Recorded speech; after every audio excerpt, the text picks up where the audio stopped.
Hey guys, tonight we begin with the extraordinary life of a warrior woman, not a queen, not a myth, but a Viking shield maiden. Fierce, battle-trained, and feared by enemies across the North Sea, she was the embodiment of Norse grit and feminine power. So before you get comfortable, take a moment to like the video and subscribe, but only if you genuinely enjoy what I do here. And let me know in the comments where you're tuning in from and what time it is. It's always fascinating to see who's joining us from around the world. Now, dim the lights, maybe turn on a fan for that soft background hum, and let's ease into tonight's journey together. You enter the world in the dead of winter, because of course you do. The fire's barely lit, the midwife's drunk on honey mead, and the longhouse smells like smoke, wet fur and boiled cabbage. Your mother is lying on a pile of wool blankets that haven't been washed since last harvest, gripping a wooden spoon like it's a weapon. Which, to be fair, it often is. You don't cry, you roar. The midwife flinches. Your father, who's seen 3 raids and 1 troll, or so he claims, looks at you and mutters, "She's going to be trouble." The rest of the village nods like this is a diagnosis. You're a girl, which means your life is already a gamble. You're either going to die young, get married off, or, if you're lucky and just scary enough, you'll skip all that and earn the title that most girls only hear about in sagas, Shield Maiden. Your crib is a reused goat trough. You share it with a wool scrap, a carved owl, and possibly a spider named Hilda, who refuses to move out. There are no lullabies, just loud men snoring and someone sharpening an axe in the corner. Every few minutes, a hound walks by and licks your forehead. This is the Viking version of a baby monitor. Your family consists of 2 brothers who already smell like war, a grandmother who talks to ghosts, and an aunt who's been married 3 times, all to men who mysteriously died during training accidents. You're the 4th girl born this year, and the only one who didn't arrive screaming. You arrived glaring. Your name is chosen based on 2 things: how loud you were, and which ancestor hasn't had a baby named after them in a while. You end up with something like Freydis or Brynhild, which translates loosely to, "May the gods have mercy on anyone who insults her." You survive your first night, which is more than many can say. The fire keeps you warm, the milk is fresh, the lice arrive promptly. By the end of the week, the village is already calling you the loud one. Someone carves you a wooden dagger for teething. You don't chew on it, you practice your grip. You're 2 years old, teething, and dangerously mobile. The world is your battlefield, and your first weapon is a sheep bone. Viking childhood is not gentle. There are no plush toys, no pacifiers, no safety rails. What you get is whatever didn't make it into the stew pot. Your favourite toy is a carved wooden horse with 1 leg missing and bite marks from 3 cousins. You also have a ball made of pig bladder and a stick, which you use interchangeably as a wand, sword, and disciplinary tool on anything smaller than you. Your playground is the mud outside the longhouse, which you share with livestock and future trauma. There is no such thing as childproof. Everything is sharp, flammable, or edible, and sometimes all 3. You once swallowed a fish hook. The village cheered when it came back out. Games are simple and brutal. Catch the chicken ends in scratches. Who can throw the rock furthest ends in bruises. Raid the neighbour's firewood pile ends in social tension. Your favourite game is Ambush Your Cousin, which ends when someone cries and an elder yells, "Thor's beard, not again." You learn social rules fast. Share food, but only after you've licked it. Never touch someone's comb, and always give the chieftain's dog the first bite, or it will take it anyway. With part of your hand. Formal education? Not exactly. You learn what you see. You see your mother grinding grain and patching clothes. You see your father cleaning weapons and arguing about taxes paid in fish. You see your older siblings fighting with sticks and trying to impress each other by lifting goats. You try that too. It ends poorly. By age 4, you can start a fire, skin a rabbit, and recognize when adults are lying to you. You have a talent for sneaking and stealing honey cakes. You are caught regularly. It builds character. Some children are quiet and obedient. You are not one of those. You get dirt in your hair, blood on your tunic, and pride in your little chest. Your grandmother pats your head and says, "She's got the look of someone who'll grow up to terrify men." You don't understand yet, but you like how it sounds. You are 5 years old, and you've learned two important things. Fire is life. Everything else is loud and freezing. Your education begins early, not in a classroom, but in the cold, hard reality of village life. Forget chalkboards and reading circles. Your first lesson is, don't fall in the fjord. The second is, if it's steaming, don't touch it. You fail both. The concept of school does not exist. Instead, you're educated through the classic Norse curriculum: observation, repetition, and being yelled at by exhausted adults holding sharp tools. Math? That's counting sheep and spoons.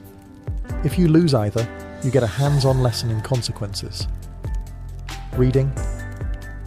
You're shown runes carved into stone and told, that means death. You nod and memorize it. Vocabulary grows fast when half the words mean hit, bleed, or run. Your mother teaches you how to grind grain without losing fingers. Your father teaches you how to hold a blade without looking like you're going to cry. Your uncle teaches you how to gut a fish, and your aunt teaches you how to gut a man, theoretically. No one uses baby talk. Adults speak in normal voices, even when you don't understand half of what they're saying. You learn fast, or you get left behind, both physically and socially. There are songs, yes, but most are about blood feuds or dying gloriously in battle. You hum them while doing chores. Your lullaby is a saga about a warrior getting his ribs pulled out through his back. It's weirdly soothing. By age 6, you know how to sharpen a blade, tie a knot, and tell when the goats are acting like there's a storm coming. You also know how to lie with confidence, sneak extra berries, and throw a rock with tactical precision. You're not being raised, you're being forged, like a sword, in fire, by people who haven't smiled since last solstice. And yet, there's pride. When you get something right, no one claps. They just grunt, nod, and let you do it again. This time with slightly less supervision. You're not a child in the modern sense. You're just a very small adult with fewer responsibilities and slightly more snot. Puberty arrives like a bad omen, unannounced, inconvenient, and completely uninterested in your feelings. You wake up one morning slightly taller, slightly smellier, and filled with a rage you can't explain. Your voice stays the same, but your insults hit harder. Your face decides to grow more oil than a lantern, and your sweat could knock out a wild boar at 20 paces. Welcome to Viking adolescence. You now bleed monthly. No one gives you a pamphlet or a talk. Your mother hands you a scrap of wool and says, "Get on with it." You do, because you have no choice and she's already gone back to skinning a rabbit. Your body is changing, but your chores are not. You still haul water, chop wood, clean fish, and wrestle goats that hate you on a personal level.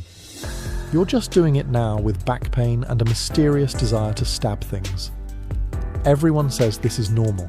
Your training intensifies. You no longer spar with wooden sticks. You use real blades, dull ones at first. Not because they don't want you to get hurt, but because they don't want to replace you yet. You are encouraged to hit harder, move faster, and never ever cry unless it's from blood loss or joy. You're expected to fight the boys as equals, and when you beat them, you're told not to brag. You do anyway, quietly, to the goats. Socially, things are weirder. Some girls start plaiting their hair with care and flirting with boys. You braid your hair so it doesn't get in your eyes during battle drills. When boys flirt with you, you ask if they can spar. Most back away slowly. A few try, fewer try twice. Your evenings are spent cleaning weapons, eating stew, and trying not to think too hard about your future. You don't dream of weddings or silk tunics. You dream of standing in a shield wall, shoulder to shoulder with warriors who don't ask if you're sure you're strong enough. You haven't earned your place yet, but you're close. And when you catch your reflection in the blacksmith's shield, eyes fierce, hair wild, arms bruised, you don't see a girl anymore. You see a threat. You turn 12, which in Viking years means you're now considered almost an adult. and just old enough to ruin your own life with steel. On your birthday, your father hands you a gift. It's long, wrapped in cloth, heavy and cold. You unwrap it carefully, expecting a broom or maybe a loaf of dry bread. Instead, it's an axe, iron-bladed, leather-wrapped, and sharp enough to split logs, bones or egos. You name it immediately. Not because you're sentimental, but because it feels like you should fear it a little less if you treat it like a friend. You choose something appropriately terrifying, like wolf-biter or mittens. You go outside to try it. Your first swing misses the target completely and nearly takes out the fence. Your second swing hits your own foot. You don't cry. You just sit there, bleeding quietly, wondering if this counts as a rite of passage or just a bad idea with a metal edge. Your uncle bandages your toe and tells you, "That's how you learn." Then he laughs and offers you a pig's ear. You decline with dignity. The next few weeks are full of trial and error. Mostly error. You practice on logs, hay dummies, and occasionally the training post, which now leans slightly from all the off-centre hits. Your form improves. Your confidence grows. Your foot still throbs. You learn how to oil the handle, how to sharpen the blade, and how to swing without twisting your back like an old drunk trying to dance. You train until your hands blister, then train more until the blisters turn into calluses. Sometimes you train alone. Sometimes with your cousin who is 2 years older and insists on spinning in circles before each strike like he's performing for gods who are definitely not watching. One day, you block a blow, counterattack, and land a clean hit on your opponent's ribs. They drop their weapon and wheeze something about seeing stars. You don't gloat. Much. That night, you lay your axe beside your bed. Not for decoration, not for tradition, but just in case someone breaks in and mistakes you for anything other than a problem. You're not just learning how to fight. You're learning that you were built for it. It starts, like most bad ideas, with someone opening their mouth. You're at training, holding your axe and minding your own business, when a boy, taller than you, cockier than necessary, and freshly smug from winning a sparring match, looks at you and says, "Are you sure you want to fight? You don't want to break a nail." You don't respond, not verbally.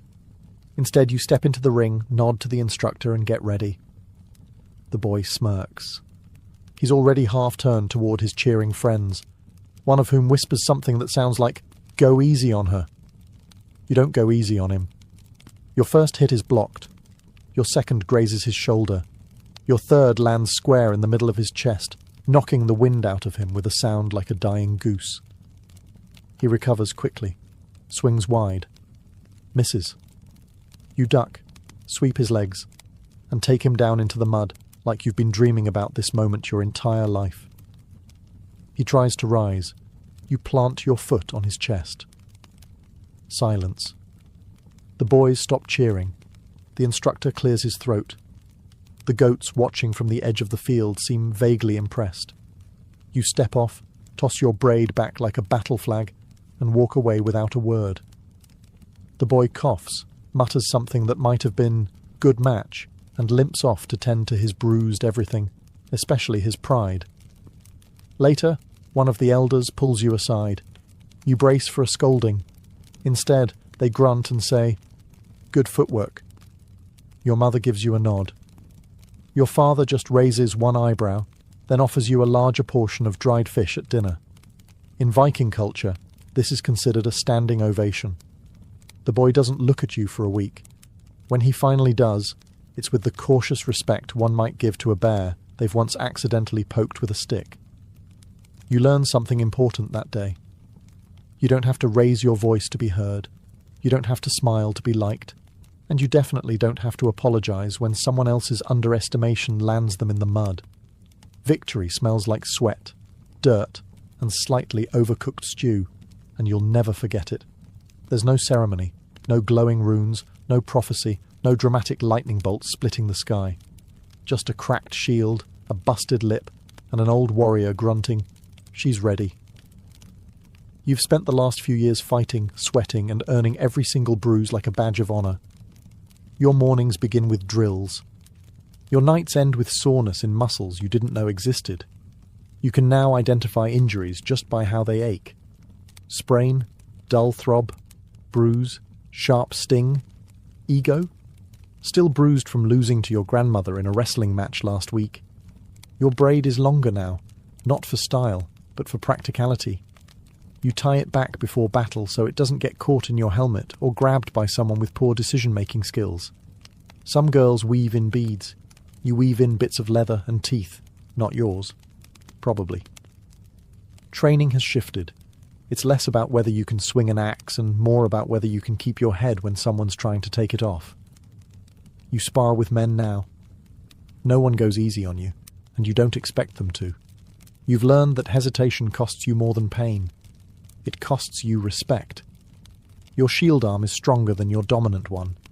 Your fingers are permanently wrapped in leather or scabs. You don't win every match, but you never stop swinging. That's what earns their trust. Then, one day during a sparring session, your shield splits. A clean hit from someone twice your size. It cracks down the middle, splinters flying.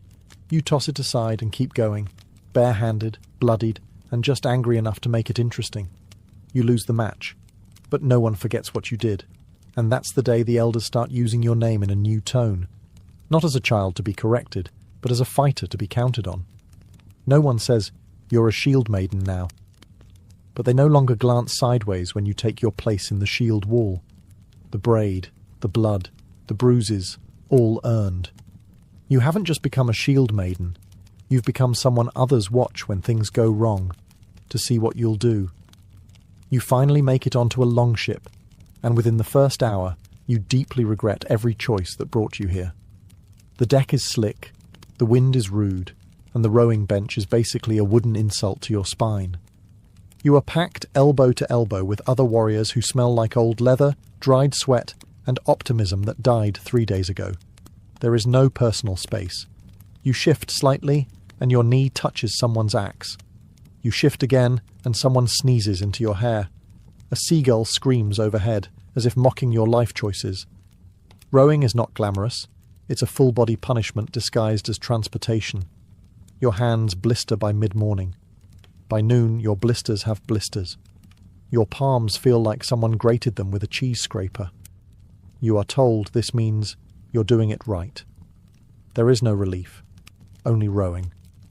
Your arms are sore, your legs are numb, and your seat is damp in a way that raises existential questions. Every stroke brings you closer to glory, and also, probably, tendinitis. Meals on board are bleak.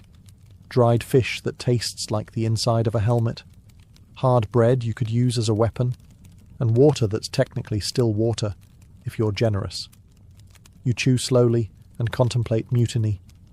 At night, you sleep curled against the side of the ship, using your shield as a blanket and your axe as a pillow. You are gently rocked by the waves, the snoring of the crew, and the lingering suspicion that this entire voyage was planned by someone who hates fun. But despite all this, the pain, the cold, the constant dampness, there's something else too. The thrill of the open sea, the camaraderie of the crew, the quiet pride that yes, you belong here. You earned your spot. You're not a tag-along. You're not a mascot. You're a warrior, and warriors row. When the shore appears in the distance, a dark, unfamiliar line on the horizon, your hands ache, your shoulders burn, and your heart pounds with anticipation. You are exhausted, hungry, mildly seasick, and absolutely ready, because the boat isn't just a vehicle, it's a crucible, and when you land, you'll be forged. The coastline appears like a secret no one wanted to share. A quiet village. Thatched roofs. Smoke drifting peacefully from chimneys. Chickens. Probably a baker. Maybe even a small hopeful goat. You're going to destroy it. As your longship hits the shore, your stomach drops. Not out of guilt, but out of a very real, very physical panic. This is it. Your first raid. Real steel. Real enemies. Real consequences if you trip in the mud and accidentally stab yourself before anyone else gets the chance. You disembark. The beach is soft, which is not helpful. You nearly twist your ankle before even reaching the village. Battle cries echo around you, loud, primal, and mostly improvised. Yours sounds like a goat coughing. It's fine. You're new. You charge. Your first opponent is not a warrior. It's a chicken. It runs at you aggressively, flapping like it has something to prove. You sidestep, barely, and swing at a man holding a pitchfork. He drops it and runs. You chase him briefly, then remember you're supposed to be looting. You break into a storage hut and find cheese. A lot of cheese. You grab some. It feels like a victory. Outside, chaos, shouting, fire. Someone trips over a bucket. Someone else starts singing for no reason. A warrior next to you yells, "To Odin!"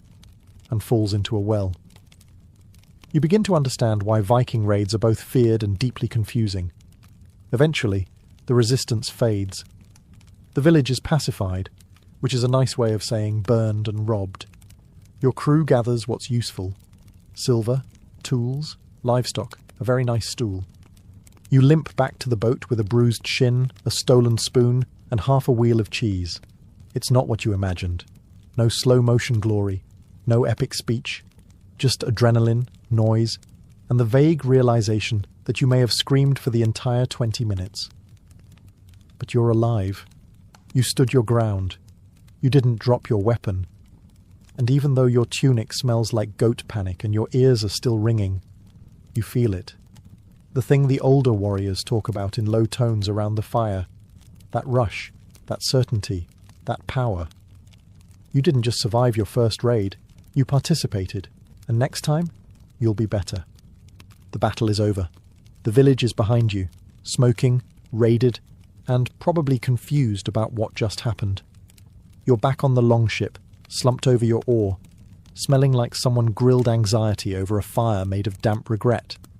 Your tunic is torn. Your boots are muddy. There's a cut on your shoulder that you didn't notice until someone else pointed it out. "That'll scar nicely," they say with a grin, as if that's helpful medical advice. Your hands are blistered, your thighs are cramping, and there's a definite chicken feather still stuck to your braid. You're not sure if it's from a fight or lunch. Possibly both. The rowback is quieter. No one's shouting, just groaning, chewing, and the occasional sarcastic retelling of who tripped over what. Someone insists they single-handedly fought off 5 armed villagers. You watched him drop his sword in a puddle and cry. No one corrects him. He needs this. Food is passed around. Dried fish, hard bread, and, most sacred of all, a flask of ale. It's warm. It's bitter. It tastes like triumph and mould. You drink anyway. You expected victory to feel louder, but really, it feels like bruises and a deep aching satisfaction that settles somewhere between your ribs and your spine. You did the thing. You crossed the sea, held the line, and came back with cheese and a story. By nightfall, you're back at camp. The fire crackles. The meat sizzles. Someone's already asleep, snoring directly into their helmet. You sit cross-legged with your fellow warriors, staring into the flames like you're waiting for the gods to say something. No gods speak. But someone passes you a roasted turnip, which is almost the same thing. There's laughter now, the low, worn-out kind that comes from people who survived something stupid together. You laugh too, not because it was funny, but because it happened, and you were there, and you didn't die. As you settle in for sleep, curled up with your shield and your still dented helmet, you know this is the first of many raids, the first of many aches. But for tonight, you rest. You earned it. Raiding season ends with the cold, and so does your brief flirtation with glory. You return home expecting rest, maybe even praise. What you get is winter. Full-blown, nose-biting, morale-destroying Viking winter. The fjord ices over. The longship is dragged inland and flipped upside down like a retired dragon. You pack away your armour, knowing full well that your off-season is just survival on hard mode. The chores double. The daylight vanishes. Your motivation follows. You chop firewood until your fingers go numb. You haul frozen buckets of water from an icy stream that stares back at you like it wants you dead.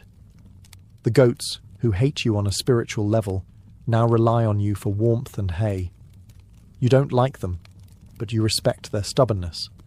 They return the favour by screaming at 3 a.m. The food situation deteriorates immediately. Fresh meat becomes a distant memory.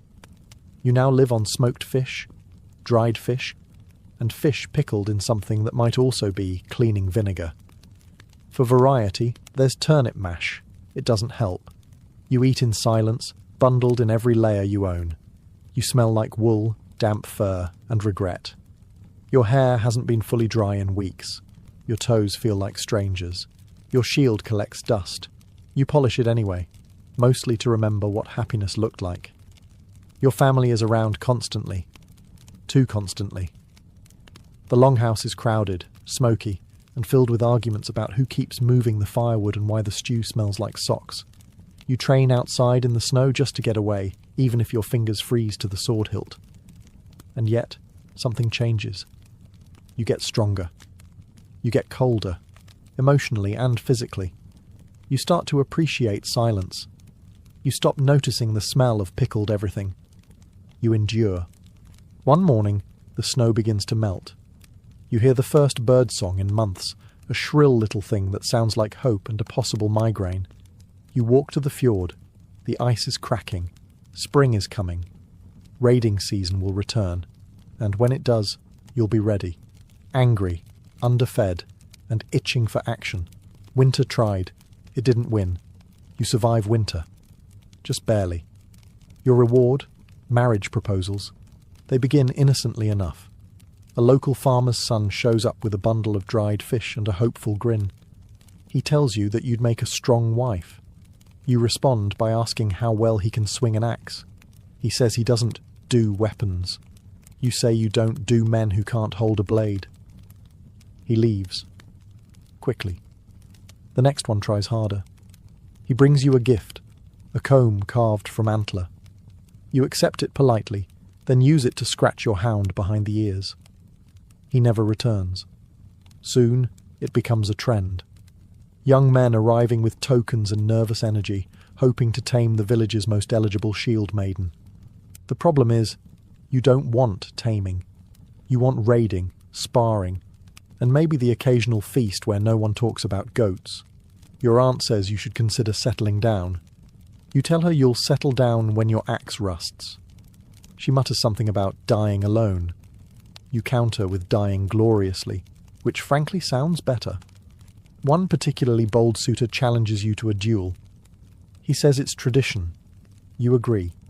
He gets a bruise shaped like your shield and learns a valuable lesson about underestimating women who train in the snow for fun. Eventually, the offers stop. Word spreads. You're not interested. Not in being someone's wife, not in cooking stew every night, and definitely not in arguing about who gets the good fur blanket. You want more, and less, all at once. More battle, less small talk. More glory, less goats. To be clear, you're not against love. You've just never seen anyone who makes your heart beat faster than a war drum. And until you do, you're perfectly fine sharpening your axe in peace. Some of the village girls whisper that you're too proud. Some of the village boys whisper that they're terrified. Both are correct. You spend your evenings on the training field instead of weaving. You polish your blade instead of planning a wedding.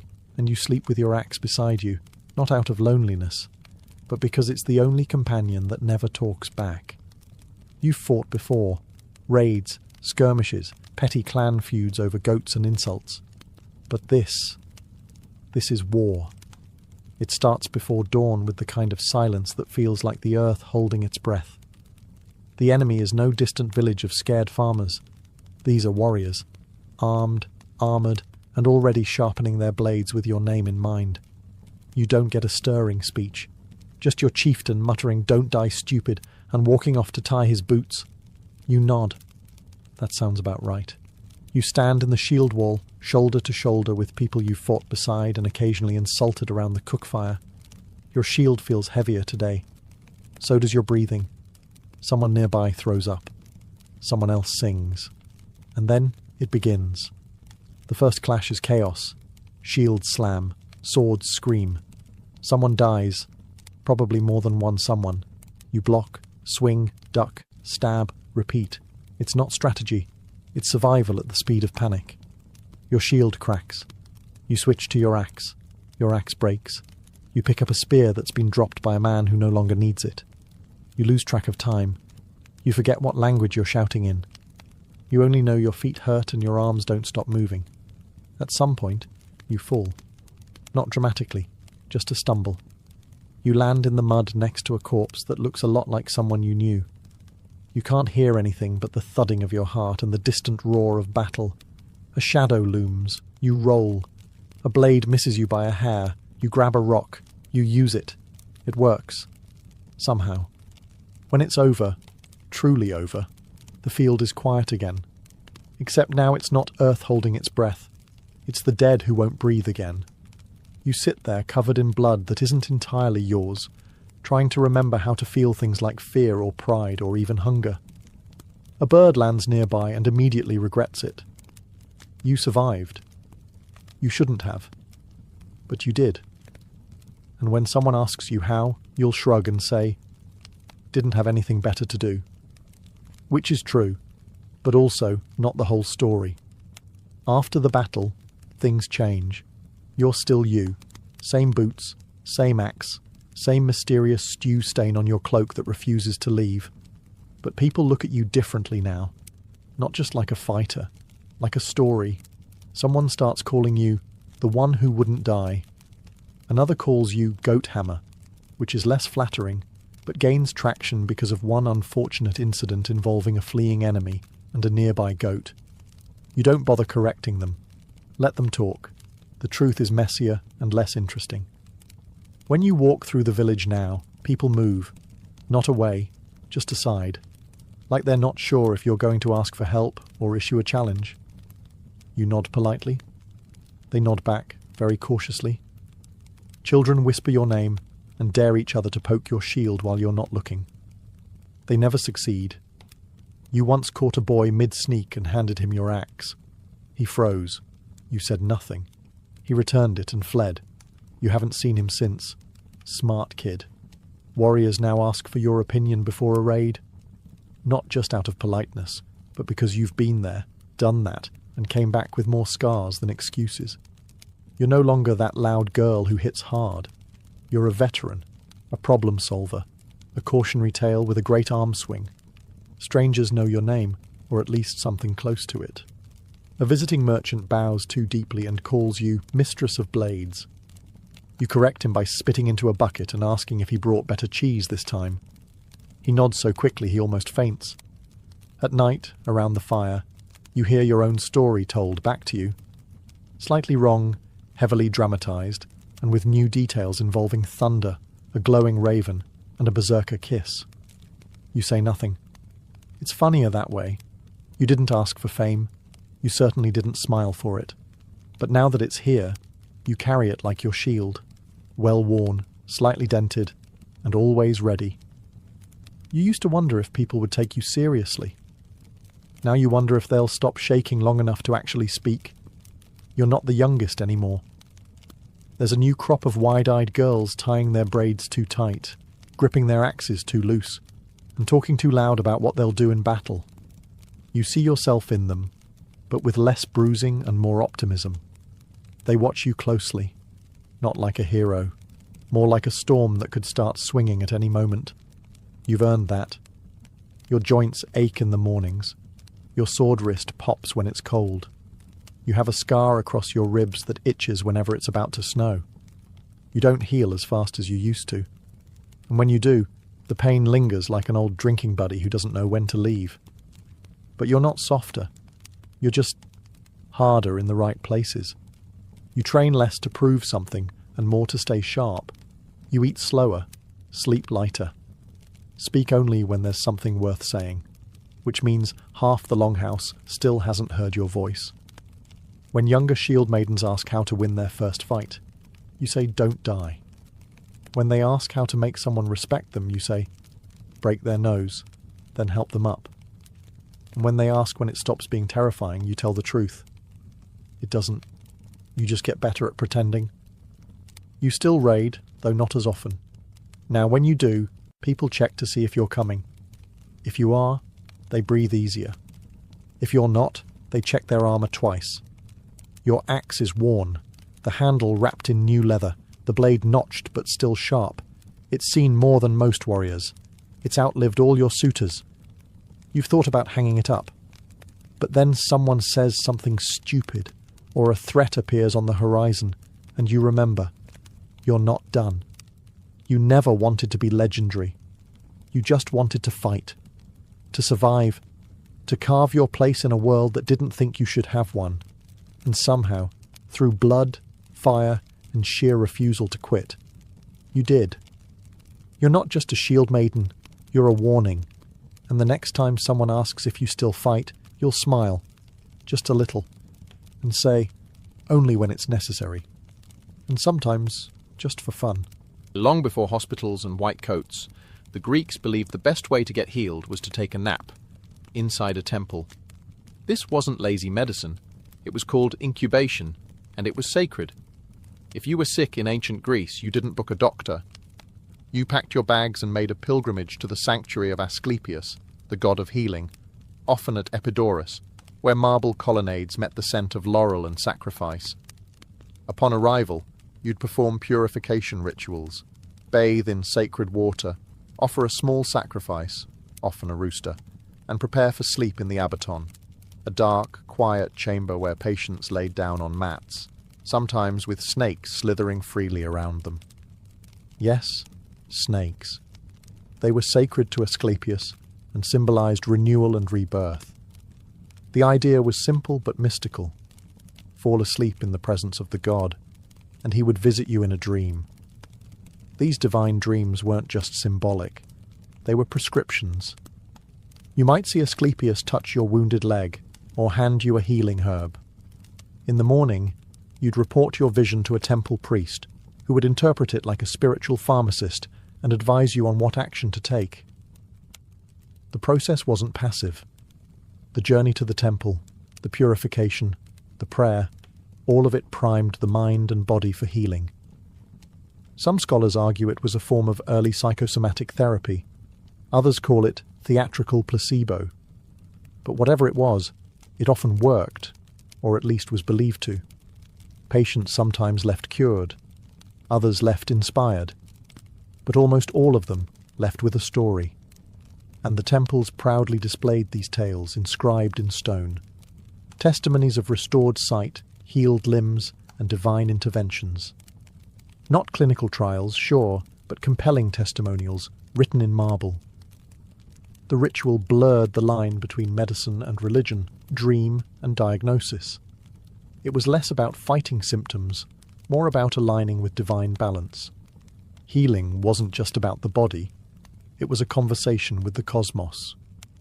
And if you were lucky, the cosmos answered back, softly, sometime around midnight, in the shape of a god, a whisper, and a snake curled at your feet. Now, let's leave the peaceful sleep chambers of Greece and head east, to ancient Mesopotamia. Here, healing was more like an exorcism than a nap.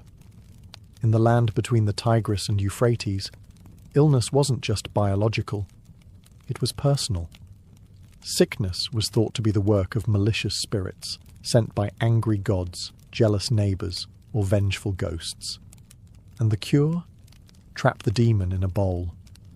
These so-called incantation bowls, also known as Babylonian demon bowls, were the Mesopotamian equivalent of spiritual bug zappers.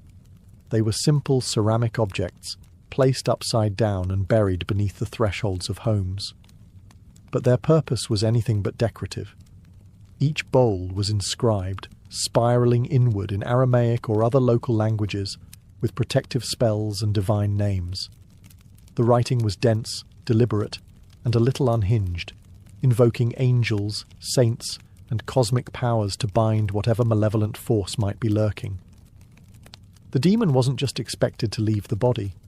It was meant to stay trapped in the bowl forever, like an ancient spiritual Tupperware. Some bowls even featured crudely drawn images of the offending spirit, bound in chains, looking rather uncomfortable. The image was meant to humiliate the demon, sort of like magical mugshots. Others went further, including family names, domestic complaints, and even mentions of rival sorcerers. It wasn't just about healing, it was about defense. In a world of curses, evil eyes, and whispered spells, you needed spiritual insurance. These bowls were typically buried under doorways, thresholds, or the corners of homes. Why there? Because demons, much like nosy neighbours, are said to linger at the edges, waiting to slip in unnoticed. The bowls served as invisible bouncers, keeping the bad vibes out and the family intact. While modern medicine might scoff, the deeper logic is strangely relatable. These rituals externalized invisible threats, gave fear a name, a shape, and a container. And in doing so, they gave people a sense of control in a chaotic world. So next time you feel something's off and can't quite explain it, maybe check under your doormat. Who knows? There might still be a dusty bowl, silently doing its job, holding back the shadows with little more than ink, clay, and ancient Mesopotamian hope. While Mesopotamians were busy trapping demons in pottery, the ancient Egyptians turned to something more sensual: plants, perfumes, and potions. For them, healing wasn't just about restoring the body, it was about balance, harmony, and divine scent. And at the heart of this fragrant medical tradition was the blue lotus, a flower with hypnotic power and spiritual prestige. The blue lotus wasn't just beautiful, it was intoxicating, literally. Soaked in wine or infused into salves, it was used to induce mild euphoria and ease pain, grief, or spiritual distress. Ancient paintings show partygoers clutching lotus blooms during feasts, priests offering them in temples, and even mummies buried with them. The flower was thought to connect the living with the divine, opening the mind to healing dreams and sacred visions. But lotus wasn't the only tool in the Egyptian medical chest. Far from it. Egyptian medicine was a dazzling mix of the empirical and the esoteric. They catalogued over 800 remedies in texts like the Ebers Papyrus, a 20-metre scroll filled with everything from crocodile dung suppositories, yes, really, to honey-based wound dressings.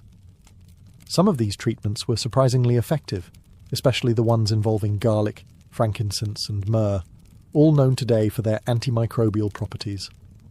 Others were more spiritual than scientific. One common remedy for toothache involved placing a cooked mouse on the sore spot. Another involved chanting spells to drive out illness as if it were a disobedient servant. The line between prayer and prescription was thin, and doctors, called SWNW, often doubled as priests. The temples themselves acted like hospitals. The sick would come to be treated with a combination of poultices, incantations, and offerings to deities like Sekhmet, the lion-headed goddess of plagues. If you recovered, great. If you didn't, well, perhaps the gods were testing your resolve. But make no mistake, Egyptians weren't blindly magical in their approach.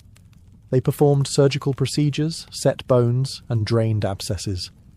They even understood the pulse and examined urine to diagnose illness. In fact, some Greek physicians like Hippocrates and Galen later borrowed heavily from Egyptian methods. Still, the rituals always lingered, because in Egypt, healing wasn't just a physical process. It was a sacred act, a way of aligning the flesh with the eternal. And sometimes, all it took was a flower, a spell, and a little bit of faith wrapped in linen. While the Egyptians were wrapping the sick in scented oils, far to the north in Siberia and across the indigenous Americas, healing took on a different urgency, not treating the body, but retrieving the soul. Here, illness wasn't just a symptom. It was a sign that part of your spirit had wandered off, stolen, frightened, or misplaced. And the only person who could go get it back was the shaman. Shamans weren't doctors in the clinical sense. They were intermediaries, part priest, part healer, part cosmic travel agent. Their healing rituals could involve hours or even days of drumming, chanting, fasting, and hallucination. The purpose?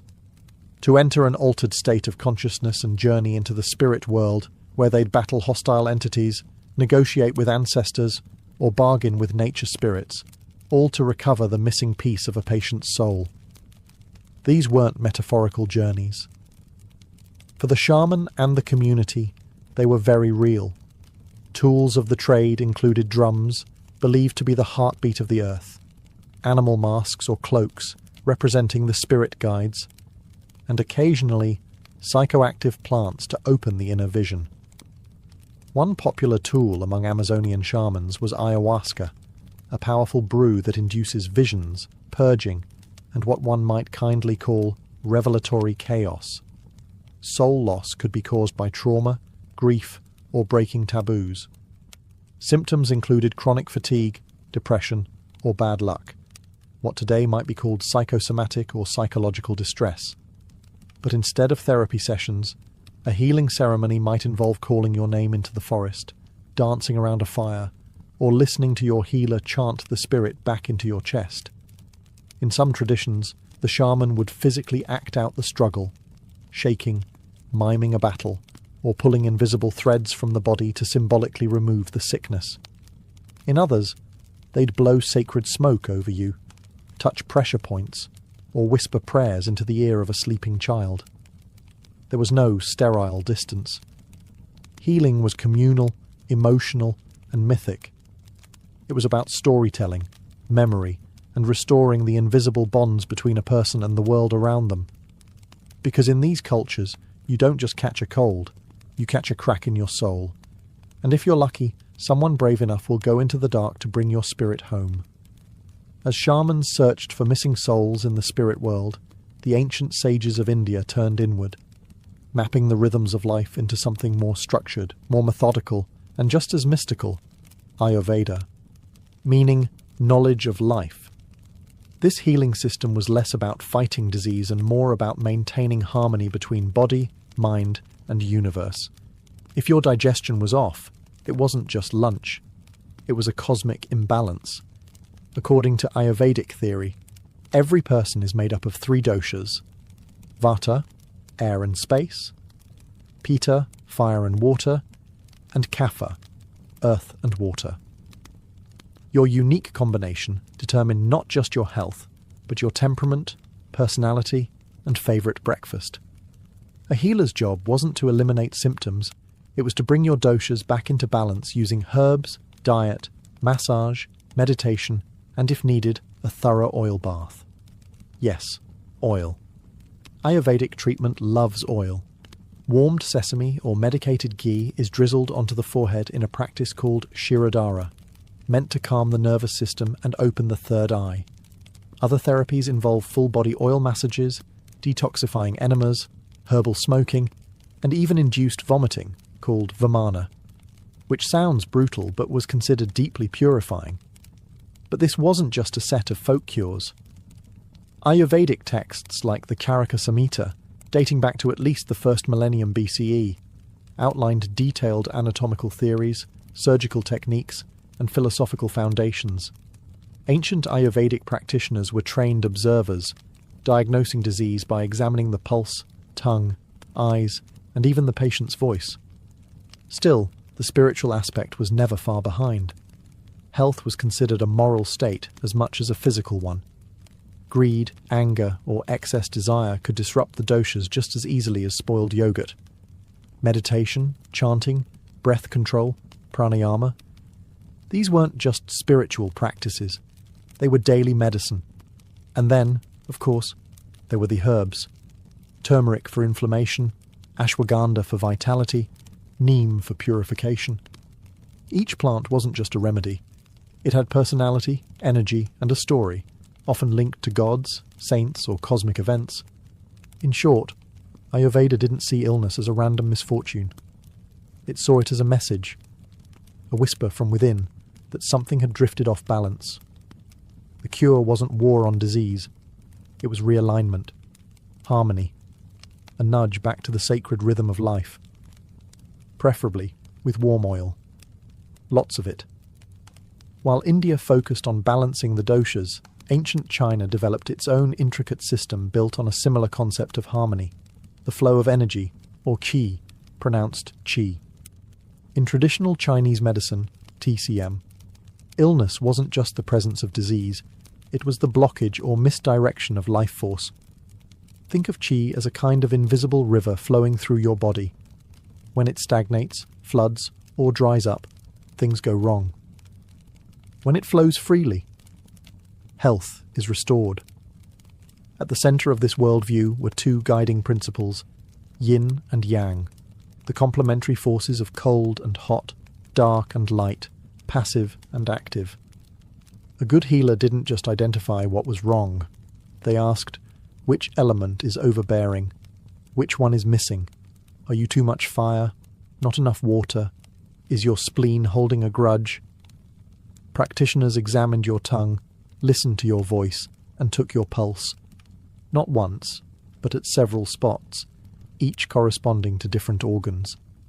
Your liver might be angry. Your kidney might be fearful. The diagnosis often sounded more poetic than pathological, but that didn't make it less powerful. Treatment often involved acupuncture, inserting hair-thin needles along meridians to unblock energy paths and encourage natural flow. While the thought of needles may not sound comforting, many found the experience strangely calming, sometimes euphoric. But TCM wasn't a one-trick philosophy. It also employed cupping, moxibustion, burning herbs near the skin, qigong, energy movement exercises, herbal medicine, and meticulous dietary plans. Ginger, ginseng, licorice root, each prescribed with careful intention. One of the most revered texts in this tradition is the Huangdi Neijing, the Yellow Emperor's Inner Canon, a medical philosophical dialogue written around 200 BCE. In it, the emperor and his physician discuss not only the nature of illness, but the rhythms of seasons, emotions, and even politics. The body, after all, was a miniature version of the universe. In Chinese medicine, you weren't just a sack of organs. You were a living ecosystem, a part of the cosmic order. A stomachache wasn't just from bad dumplings. It could be unresolved grief. Healing was never purely physical. It was ethical, emotional, elemental. And when the elements fell out of tune, the goal wasn't to fight, but to restore harmony, like tuning an instrument, or uncorking a stream, with needles, and maybe a touch of burning mugwort. Across the vast and varied landscapes of Africa, healing has long been a community event, a blend of medicine, ritual, and ancestral power. Unlike Western models that isolate the patient in a clinic, traditional African healing involves the family, the ancestors, the village, and the spirits. In many cultures, illness is not just a personal ailment, it's a social rupture, a cosmic imbalance that must be addressed holistically, preferably with drums, smoke, and a very concerned chicken. Take the Sangomas of southern Africa, spiritual healers and diviners who serve as the bridge between the living and the dead. A Sangoma doesn't just diagnose symptoms, they read bones, literally. A handful of bones, shells, and trinkets is cast on a mat, and their position reveals the story. It's a form of spiritual radiology. The ancestors speak through the scatter. Once the diagnosis is made, whether it's a curse, ancestral displeasure, or emotional trauma, the healing begins. Rituals may involve animal sacrifice, plant-based remedies, or initiation dances. Music plays a crucial role. Drumming, singing, and movement aren't entertainment. They're tools to shift energy, invite spirit guides, and enter trance states. The goal? To heal not only the body, but the soul and its unseen ties to others. Plants, too, are central. Traditional healers, known as herbalists or inyanga, maintain deep knowledge of local flora, roots, barks, leaves that treat infections, fever, infertility, or pain. Some herbs are boiled into teas, others are burned, rubbed into skin, or consumed in complex brews during rituals. This isn't casual foraging. It's a sophisticated pharmacy passed down through generations, often protected through secrecy and spiritual initiation. Illness might also come from violating taboos or social norms, failing to honour elders, speaking ill of a spirit, or stepping over the wrong grave. So healing isn't just medical, it's moral. You may need to confess, apologise, or undergo purification. And yes, this might involve chicken blood, sacred ash, or a very awkward family meeting. The deeper idea is clear. You're not a disconnected individual. You're part of a living network, ancestral, spiritual, ecological. When something goes wrong in you, it echoes through the web, and the healer's job is to listen, interpret, and stitch the web back together, with herbs, chants, and the wisdom of the ancestors watching from the firelight. In many Native American traditions, healing is not about fixing a part of the body. It's about purifying the whole person.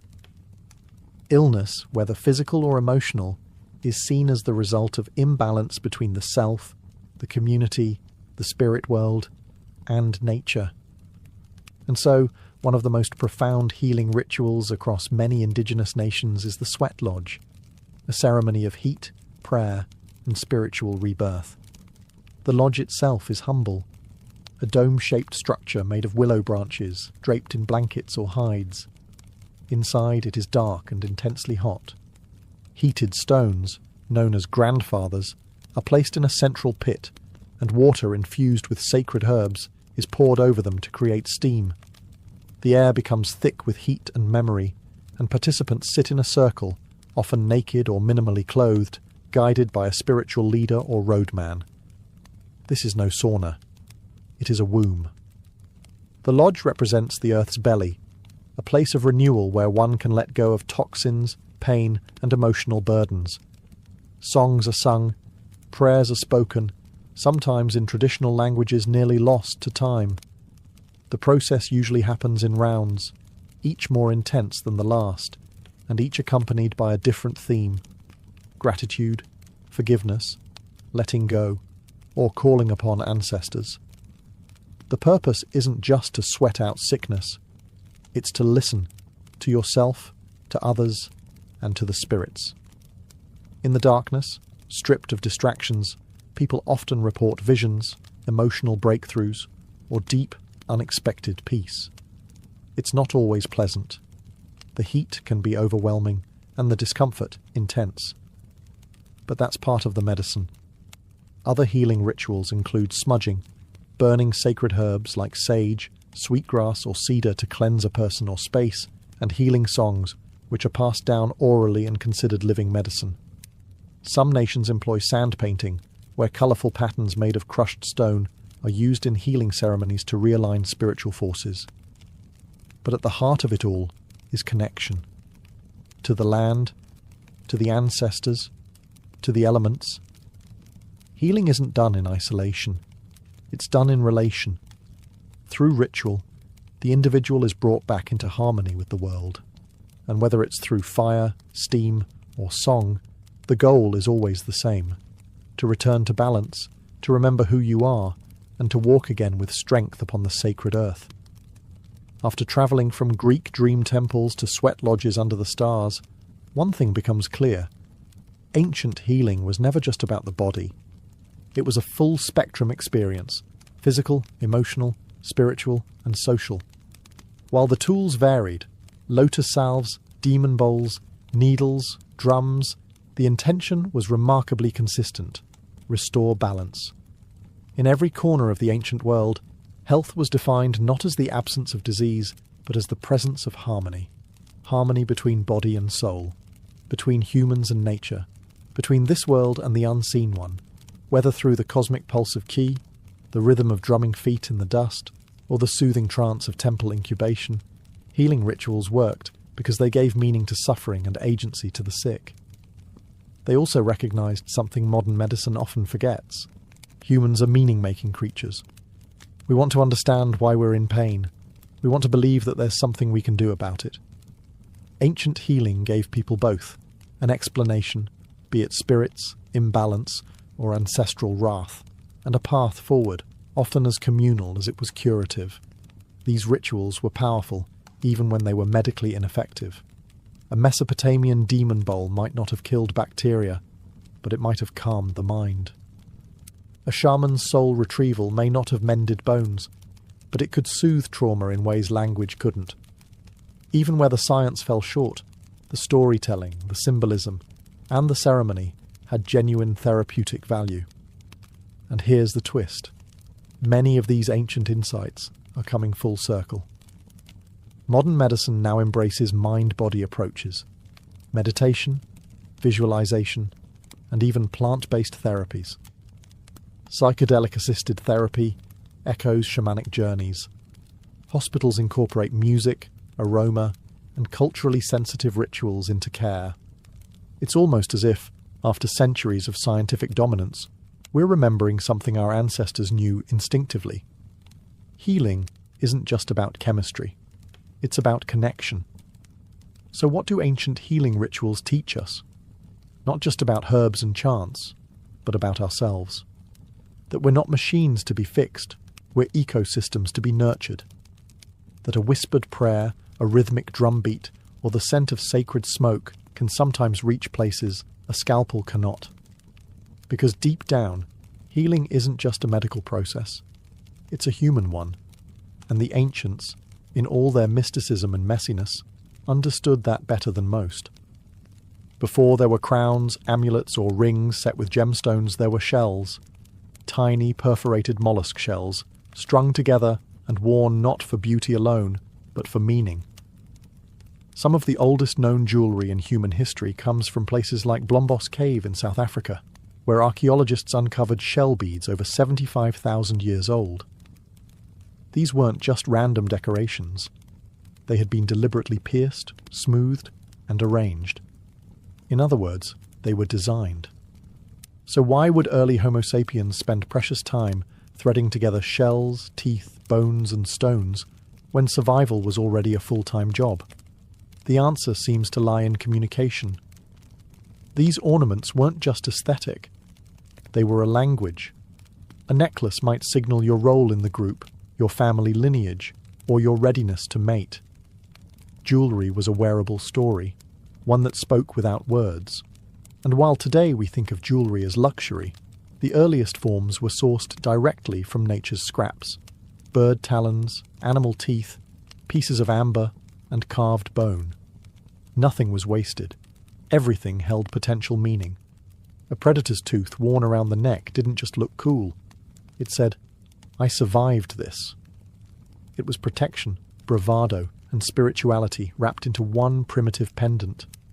Interestingly, these early beads often came from the sea, suggesting that even inland communities valued coastal materials.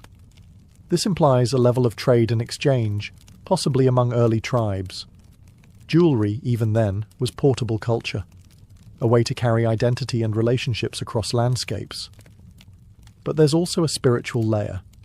Some anthropologists believe these objects had magical or ritual purposes. Shells were connected to water, bones to ancestors, teeth to strength. They weren't just decorative, they were talismans, worn close to the body to ward off illness, misfortune, or evil spirits. In essence, the birth of jewellery marked a turning point in human cognition. It showed an awareness not only of self, but of how the self appeared to others. A shell on a string became more than decoration. It became a statement about belonging, about survival, about meaning. So no, ancient humans weren't primitive in the way we once thought. They were already artists, curators, and storytellers, carving their identity into bone and threading their legacy through a hole in a shell. As human societies advanced through the Paleolithic period, jewellery took on deeper layers of symbolism, becoming markers of life and death, of belonging and legacy.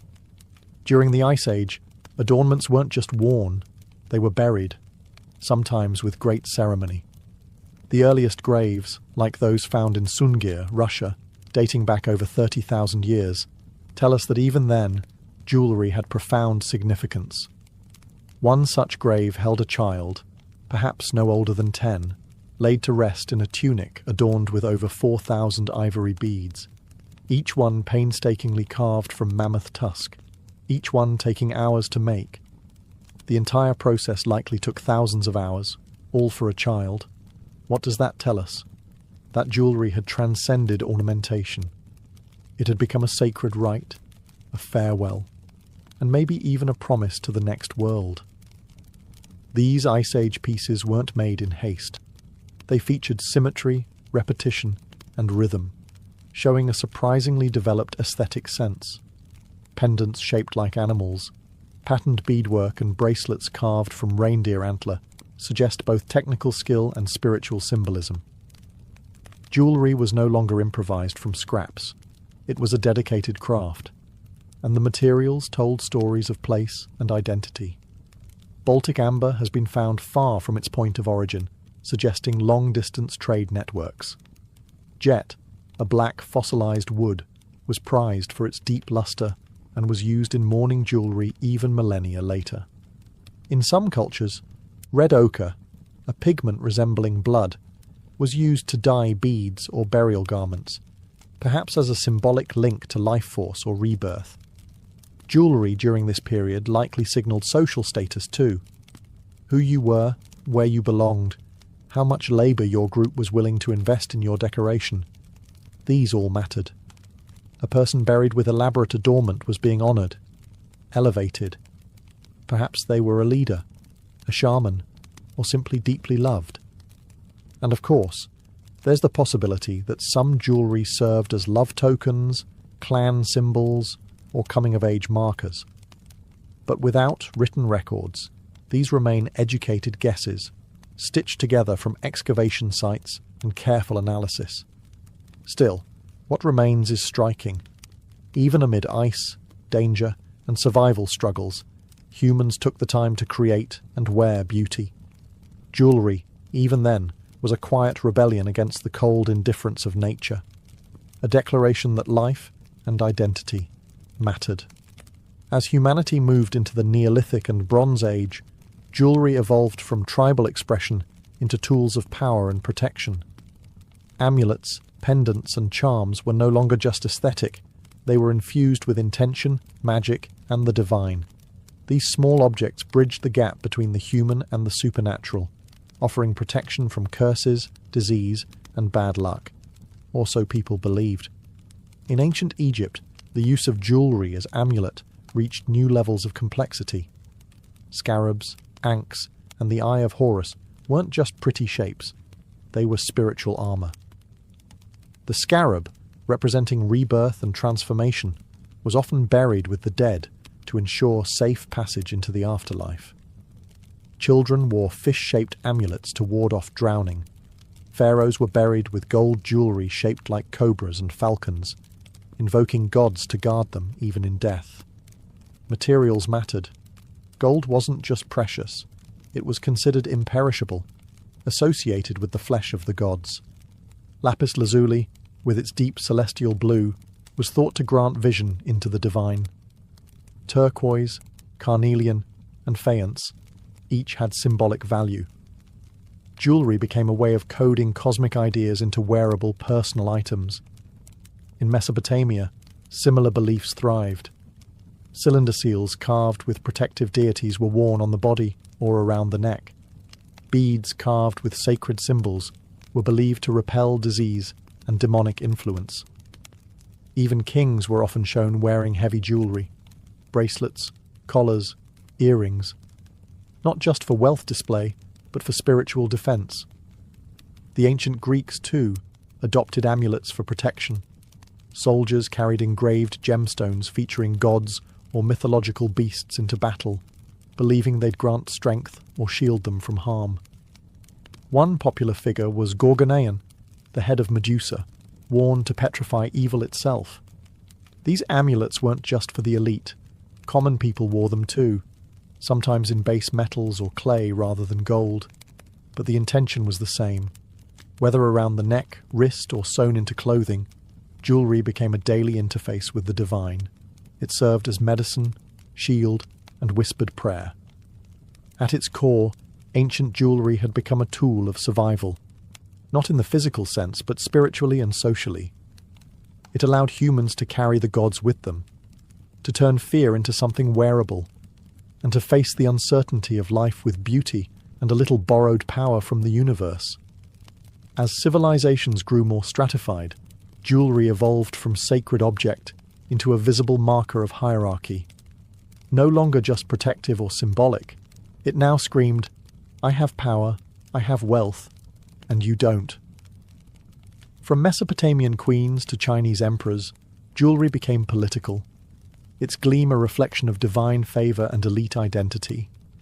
In Sumer, one of the earliest cradles of civilization, archaeologists unearthed astonishing examples of elite adornment in the royal tombs of Ur. Queen Puabi, buried around 2600 BCE, was entombed in layers of gold and lapis lazuli, headpieces, necklaces, large gold earrings, and an elaborate beaded cape made from precious stones. Her death was a performance of wealth, but also a spiritual declaration. Her jewellery carried her authority into the afterlife. The ancient Egyptians took this to even greater heights. Pharaohs wore elaborate broad collars, heavy with gold, turquoise and enamel, symbolising divine kingship. Their crowns were inlaid with serpents to signify protection and sovereignty. Even children of the elite were adorned with amulets and rings. Jewellery wasn't just for ceremony, it was everyday diplomacy, a language of status in plain view. In ancient China, the elite wore jade, not gold. Jade wasn't merely beautiful, it symbolised purity, immortality, and moral excellence. Confucian ideals even linked jade's physical properties to virtue, smooth yet strong, radiant but not flamboyant.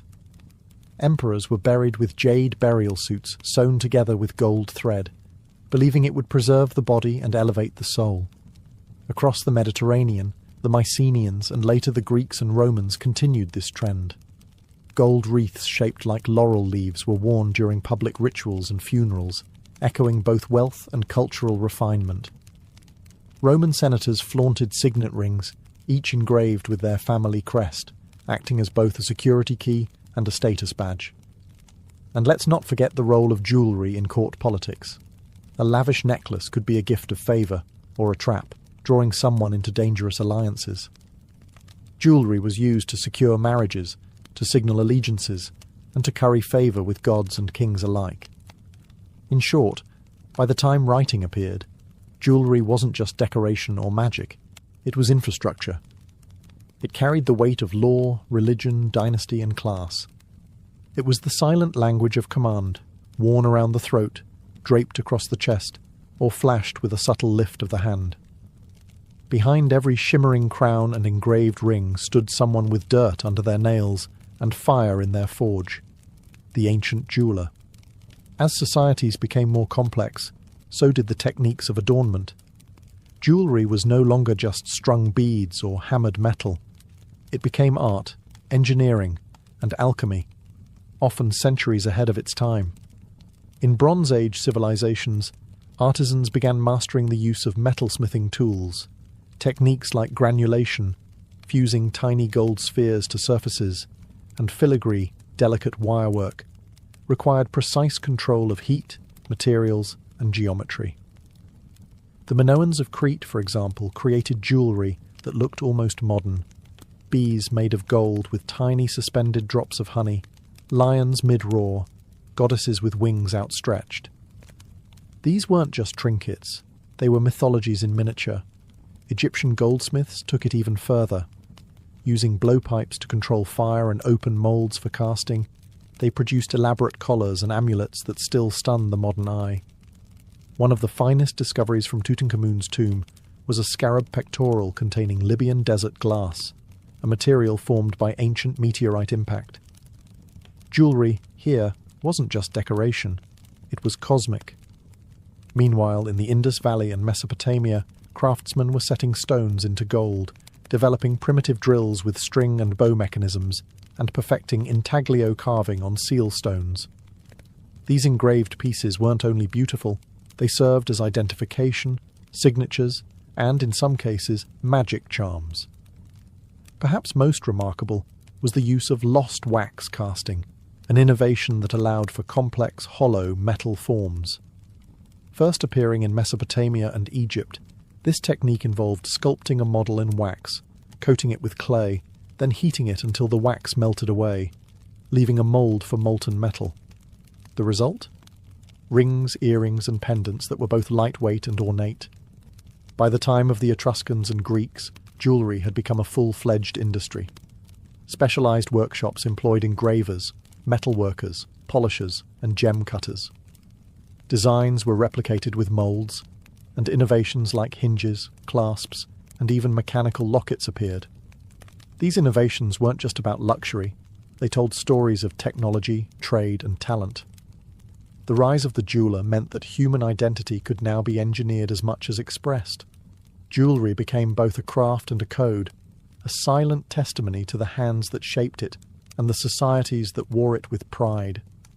As ancient trade routes spread across deserts, seas, and empires, jewellery evolved beyond personal expression or local ritual.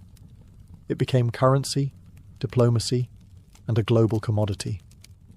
A single gemstone might pass through dozens of hands, kingdoms, and languages before landing on the neck of a queen or the hilt of a warrior's sword.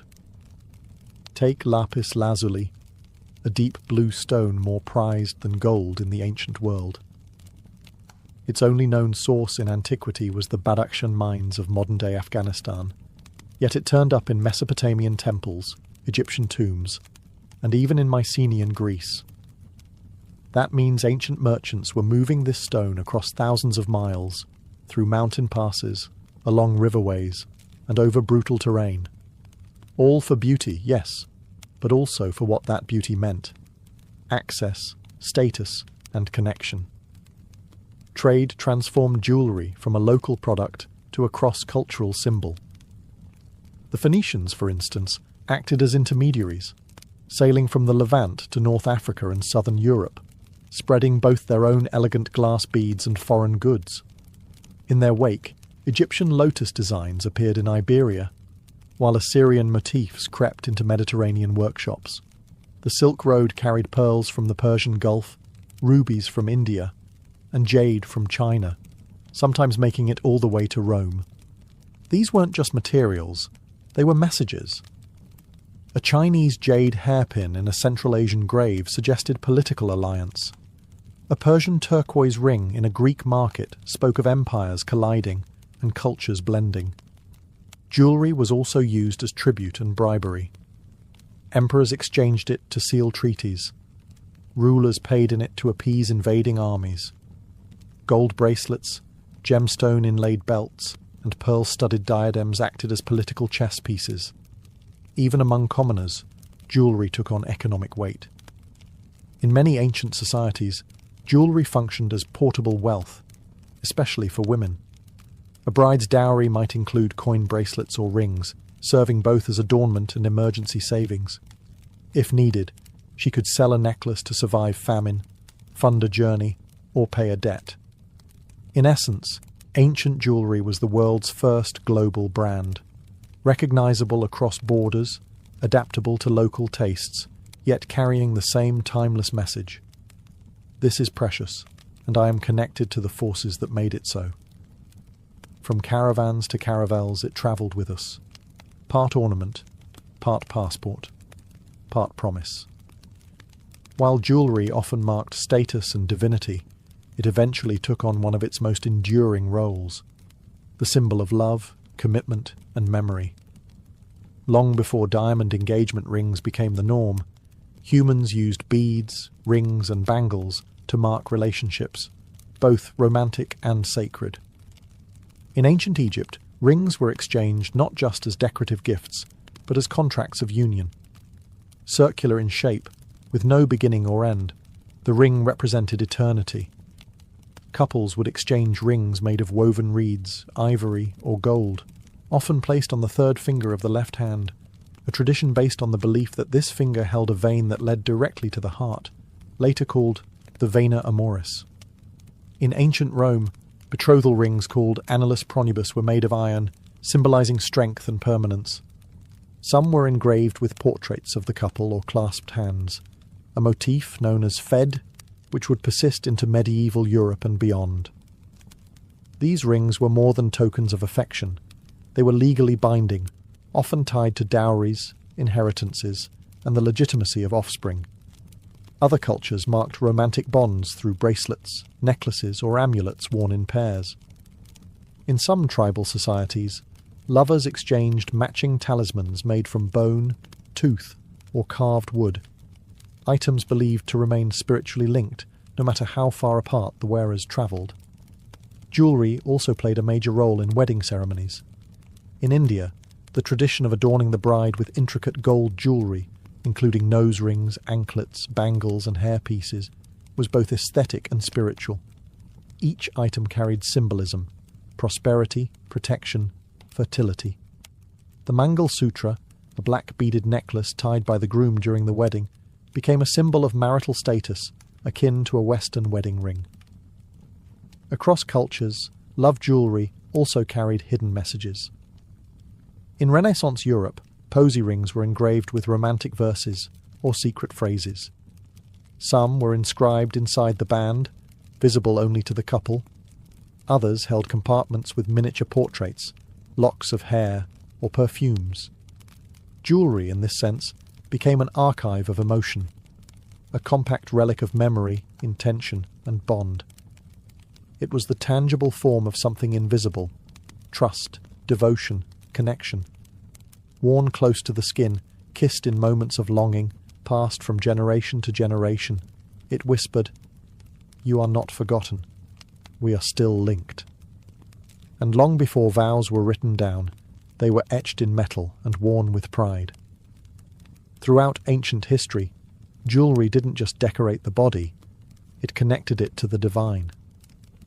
Adornments were often charged with spiritual meaning, used not just for beauty or wealth, but to invoke blessings, protect against evil, and mark sacred roles. A necklace was rarely just a necklace. It was a prayer, a barrier, a silent conversation with the gods.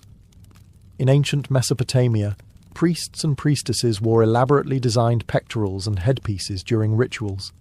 These weren't accessories, they were spiritual uniforms, crafted to mirror celestial forms or mythological creatures. A single bead might represent a planet. A clasp might depict a god's weapon. Jewellery served as a way to physically embody cosmic order. Egypt took this even further. High priests wore items designed to channel the power of the gods. The Menat necklace, for example, was not only decorative, but was believed to bring fertility and divine favour. Worn by priestesses of Hathor, it was often shaken like a rattle during ceremonies to please the goddess. The famous Usek collar, seen in countless Egyptian paintings, was a solar symbol, its curve mimicking the path of the sun god Ra across the sky. Across ancient India, jewellery played a vital role in both Hindu and Buddhist traditions. Earrings, bangles, and anklets were thought to stimulate energy points on the body, aligning the chakras and promoting spiritual well-being. Gold was associated with purity and immortality, often reserved for deities and sacred rites. Statues of gods were adorned with intricate gold jewellery, echoing the belief that the divine deserved and demanded earthly riches. In the Americas, the Maya and Aztecs viewed jade as a sacred stone far more valuable than gold.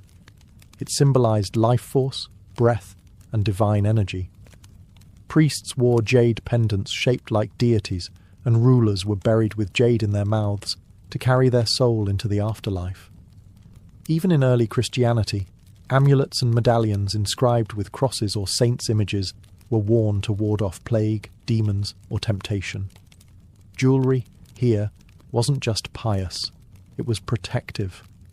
Whether worn by a humble farmer or a high priest, ancient spiritual jewellery spoke to a shared human impulse to seek protection, favour, and meaning from beyond. A sacred shimmer, a divine thread, a way to carry the heavens, not in the sky, but around your neck. As ancient civilizations rose and fell, their jewellery remained, buried in tombs, hidden in ruins, or passed hand to hand across generations. What started as beads on a string evolved into something far more powerful, a vessel of memory, a statement of identity, and sometimes the only clue left behind. In burial sites from Scandinavia to Nubia, jewellery offers intimate portraits of the dead. A brooch might reveal cultural origin. A ring might suggest marital status. A necklace made of mixed materials might hint at long-distance trade or migration. Even the way jewellery was worn, layered across the chest, looped through hair, or hidden under garments, tells us how people saw themselves and how they wanted to be remembered. And remember, these items were meant to outlast their wearers. They were passed on as heirlooms, tokens of continuity in times of change.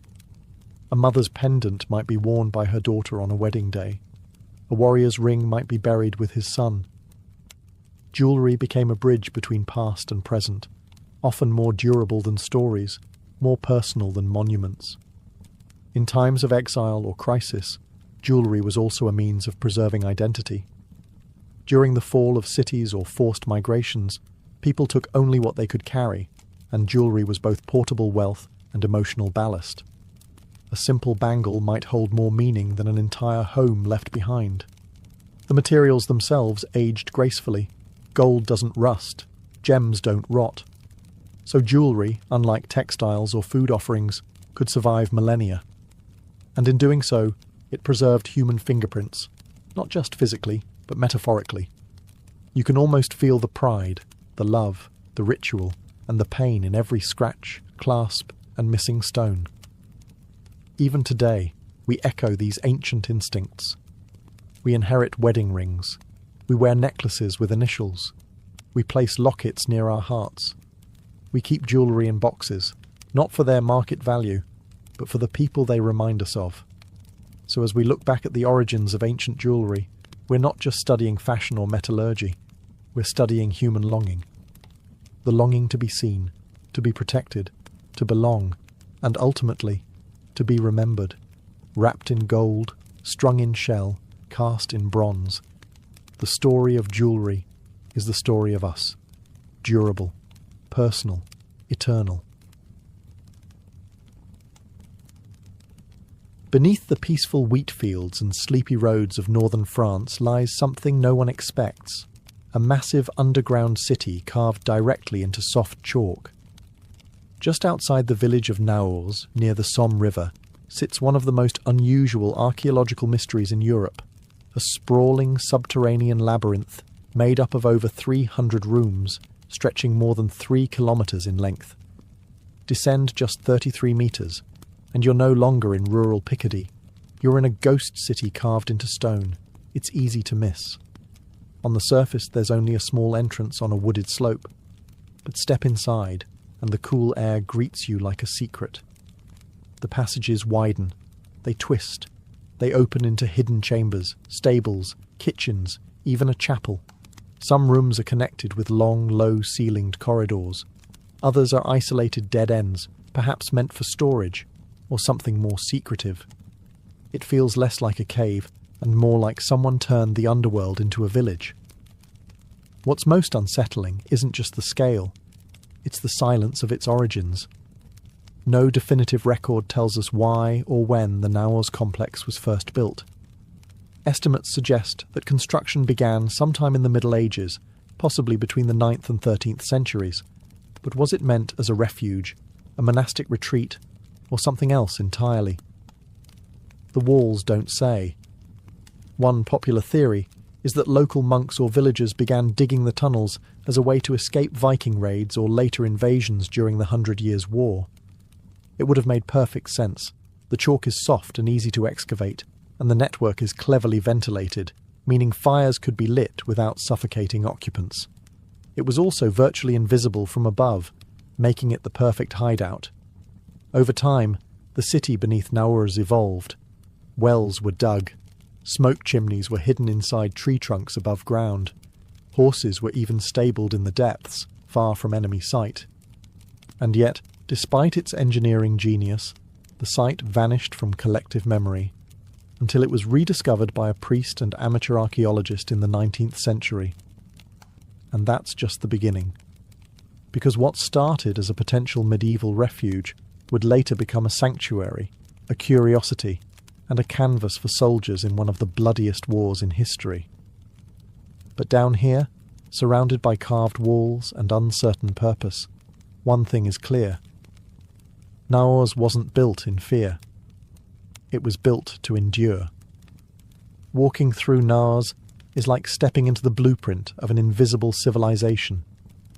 The walls, cool and chalky to the touch, tell a story of centuries of carving, done entirely by hand, one swing of a pickaxe at a time. There are no traces of machinery, no signs of hasty excavation. Instead, what you find is precision, intention, and layers of human labour, generations shaping their own underground refuge. The soft chalk of the region, known as cray, made digging relatively easy, at least compared to harder rock. But the real challenge wasn't excavation, it was engineering. How do you build an underground settlement without collapsing it? How do you ventilate a multi-level network without anyone above noticing? The people of Naurs figured it out. The rooms are arranged with uncanny logic. There are living spaces, small enough to warm with body heat or a fire, storage rooms where food could be kept cool for months, and communal halls that suggest some kind of organised, even planned society below the surface. Entire sections were reserved for animals, especially horses, indicating that whoever used Naurs intended to live underground not for days, but for weeks or longer. Most striking are the ventilation shafts. Dozens of them snake from the depths to the surface, hidden among the trees and foliage above.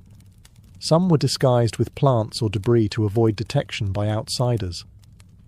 The airflow they provided meant that people could cook, breathe, and survive, in secret. Smoke from fires would drift away undetected, vanishing into the forest canopy. Evidence suggests the site may have taken centuries to complete, slowly expanded room by room as needed. There is no sign of forced labour or rapid construction. It appears to be a community effort, probably maintained and improved over generations. This was no military fort, no castle built by decree. It was a place born of necessity, cooperation, and quiet innovation. The craftsmanship is not luxurious, but it is efficient. Doorways are rounded, ceilings are reinforced, walls are smoothed, not crumbling. Even without ornament, there's beauty in the geometry, in the repetition, in the sheer will it took to make this place real. And perhaps that's why Naur has endured. It wasn't just carved from chalk, it was carved from a deep human instinct to protect, preserve, and prepare for the worst. While no definitive records exist to name the original builders of Naurs, whispers from history suggest a likely group of early tenants. Monks.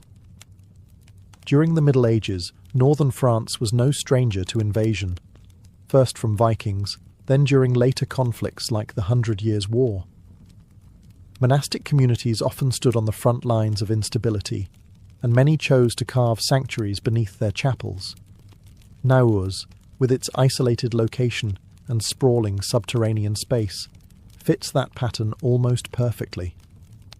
Clues supporting this theory lie in the layout itself. Among the hundreds of rooms, there is a central chapel, carved with a simple altar and arching ceiling. Though plain, it holds spiritual gravity. The room was clearly designed for congregational worship, with space for a small gathering, and even faint etchings along the walls, perhaps verses or symbols now lost to time. This wasn't a storeroom or a defensive bunker. It was a sanctuary in the truest sense. The monks may have started the carving process, but they didn't remain the only ones to seek shelter here. As the centuries passed and wars swept across the region, local villagers and peasants took refuge in Naurs. Entire families are thought to have hidden below during sieges or enemy raids, especially when mercenary bands or foreign armies passed through Picardy. According to local oral tradition, the underground city could accommodate up to 3,000 people at once. That's not just a refuge, that's a hidden population centre, operating in total silence beneath the enemy's boots. Imagine the dark corridors filled with quiet whispers, the smell of smoke, the soft clinking of pots and tools, the occasional cry of a child, all happening beneath the surface while danger loomed above.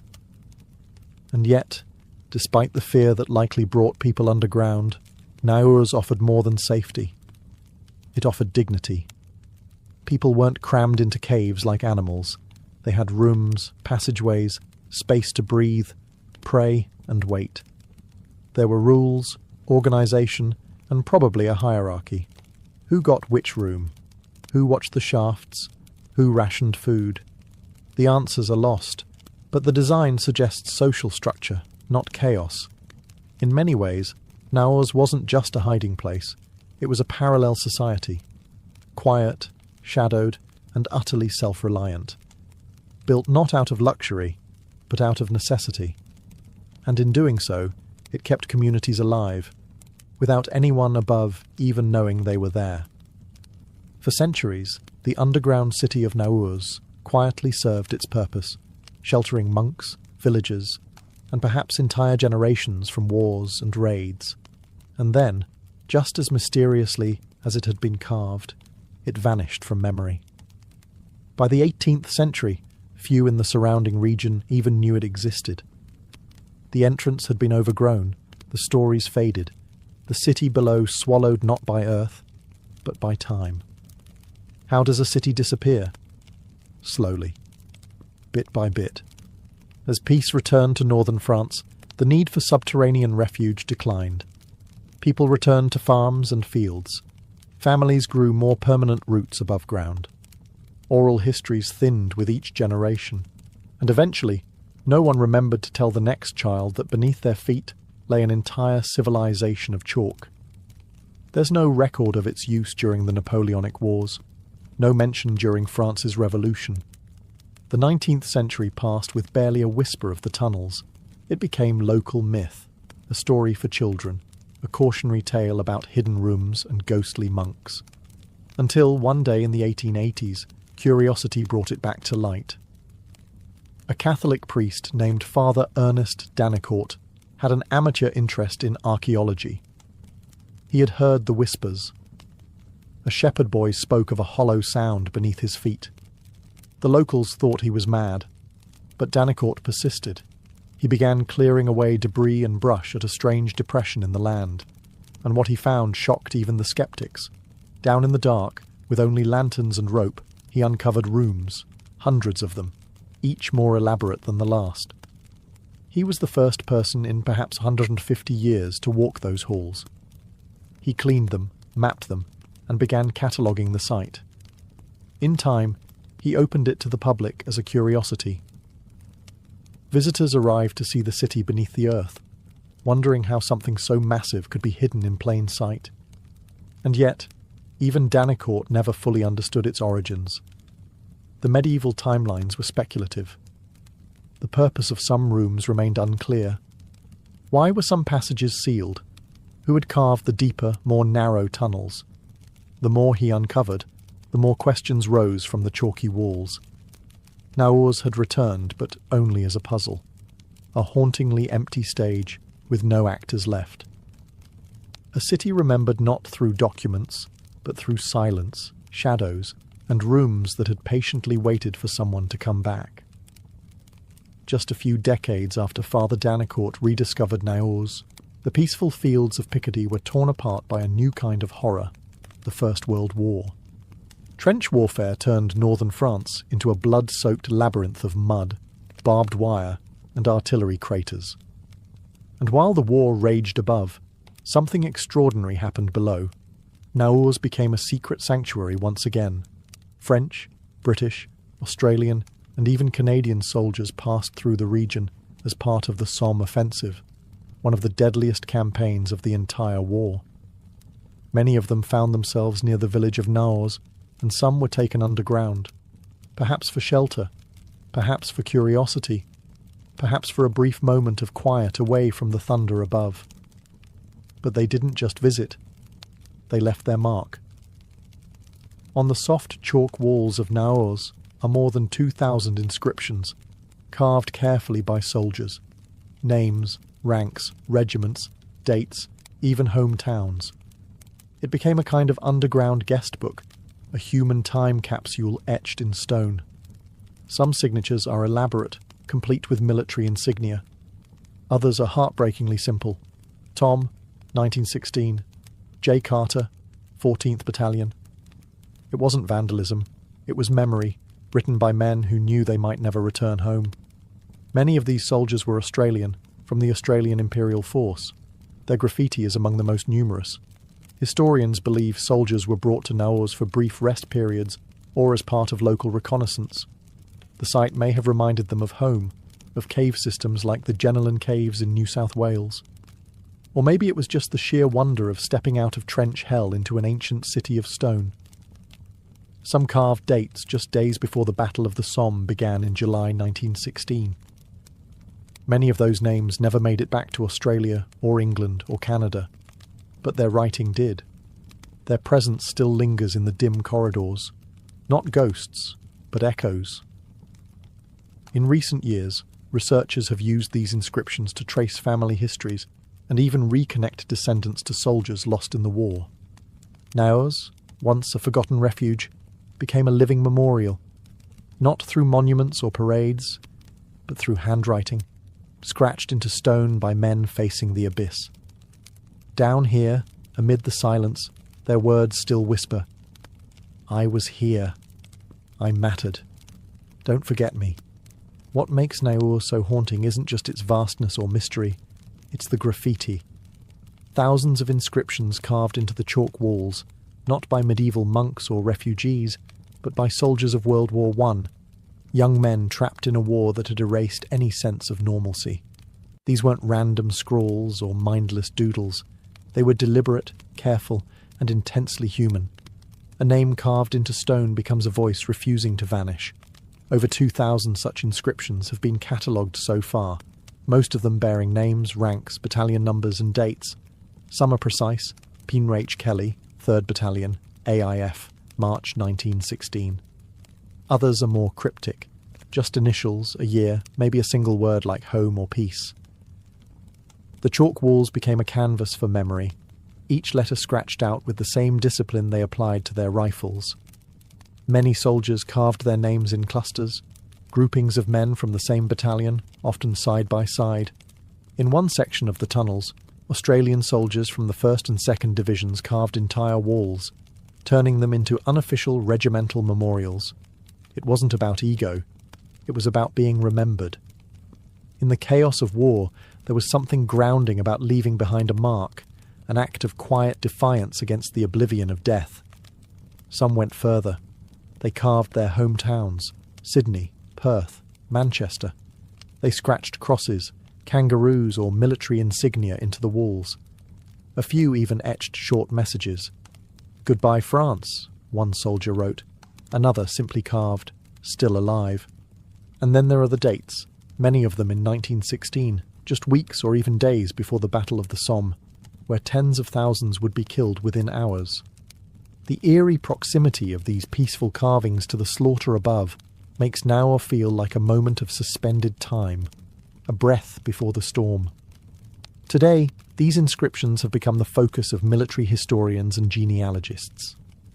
Names once lost to history are being reconnected to families.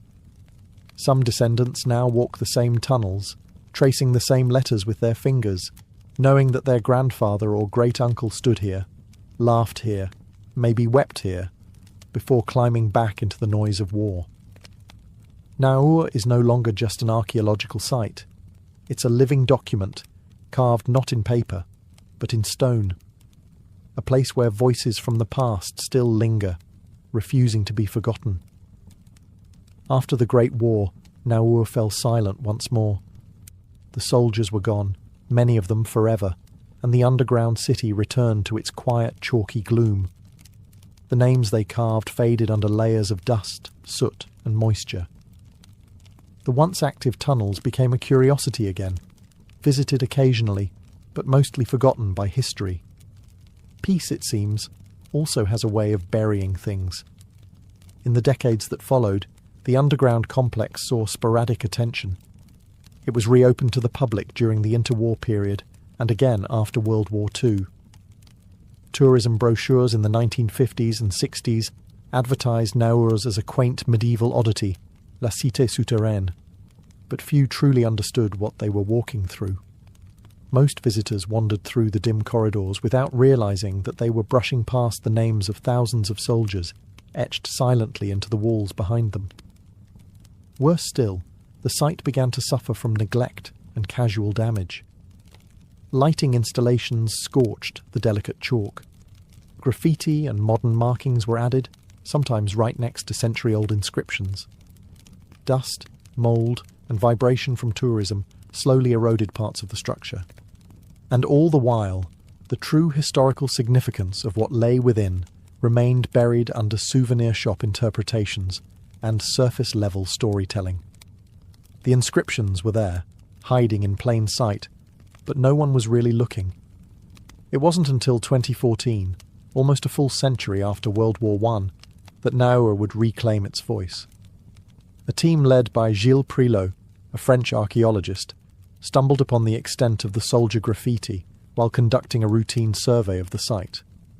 What he found wasn't just a few scattered names, it was a vast, undocumented war archive carved by hand. He realised that Naurs wasn't just a medieval refuge or a tourist stop, it was a time capsule, a spiritual annex to the war itself. This discovery reignited interest in Naur. Conservation efforts began, digital scans were made, and the graffiti was catalogued for historical research. Families from as far away as Australia and Canada came to see the signatures of ancestors who never returned. Still, the silence of those lost decades lingers. For nearly 100 years, the most poignant messages in Naurs were hidden, not by secrecy, but by neglect. And perhaps the greatest tragedy is not that the soldiers carved their names into the stone, but that we forgot to look for them.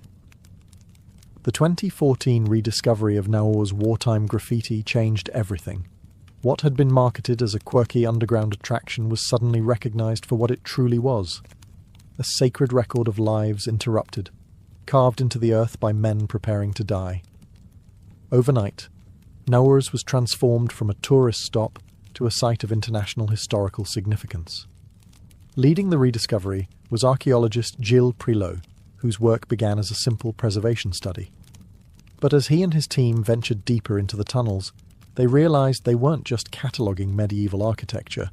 They were standing in a World War I archive, inscribed not on paper, but into the walls themselves. The team found over 2,000 names, many from the Australian Imperial Force, meticulously carved into chalk between 1916 and 1917. Prilot described it as the largest underground concentration of First World War inscriptions ever found. It wasn't just a few soldiers passing through, it was a steady stream of men, taking shelter from the war above and leaving behind their final thoughts in stone. The discovery sparked an international response. Researchers began cross-referencing the names with military records, identifying individuals, units, and fates. Families in Australia, the UK, and Canada were contacted. Some learned for the first time that their grandfathers or great-uncles had passed through Naurs. Others discovered that the names on medals and telegrams were etched into chalk half a world away. Meanwhile, efforts to restore and preserve the site accelerated. Sections of the underground city were scanned using 3D imaging. Lighting was improved to protect the chalk walls, and interpretive displays were updated to reflect the site's new significance. Portions of the inscriptions were sealed off from visitors to prevent further erosion. What emerged was not just a story of archaeology, but one of reconnection. People came to Naur not to marvel at stone walls, but to touch history. To trace a carved name with their fingertips and feel, just for a moment, the heartbeat of a long-dead soldier. It wasn't just about honouring the dead, it was about listening to what they left behind. Through these efforts, Naurs was no longer a forgotten footnote. It became what it always was, a message in the dark, waiting patiently for the world to remember. Today, the underground city of Naurs is more than just a marvel of medieval engineering or a relic of wartime memory. It is a symbol of resilience, human creativity, and the strange intimacy between survival and silence. It stands not as a monument to one moment, but as a layered palimpsest of human history, each corridor echoing a different era's fears, hopes, and choices. What began as a possible monastic hideaway evolved into a full-fledged subterranean refuge, then into a forgotten curiosity, and finally into an accidental war memorial carved by its own witnesses. In this way, Naurs defies classification. It is not just a historical site. It's a psychological space, a place that has housed prayer, fear, routine, and rest across centuries. The cold chalk walls have absorbed the breath of monks, villagers, and soldiers alike. Each left something behind. In the modern era, Naurs has become a place of reflection, especially for descendants of the World War I soldiers who inscribed their names there. Visiting the tunnels today isn't like entering a battlefield or a museum. It's like entering a shared memory, one that was once buried and now breathes again. You walk not just through stone, but through testimony. It has also become a site of collaboration between nations. French and Australian historians now work together to match inscriptions with military records. School children are brought through the tunnels to learn about history in the most visceral way possible, by seeing what someone else carved with their own hands during a time when they weren't sure they'd survive the week. Perhaps most powerful is what Naurs teaches us about legacy. It was built not with glory in mind, but out of necessity. Yet it endured, and over time, its quiet persistence became its strength. It reminds us that history isn't just told in speeches and statues. It's whispered into chalk, hidden in dark corners, waiting patiently for someone to remember. Naurs is not loud. It doesn't shout, but it endures. And in doing so, it speaks to the enduring human instinct to carve meaning into the places we fear the most, and to leave behind a mark that says simply, "We were here. We mattered."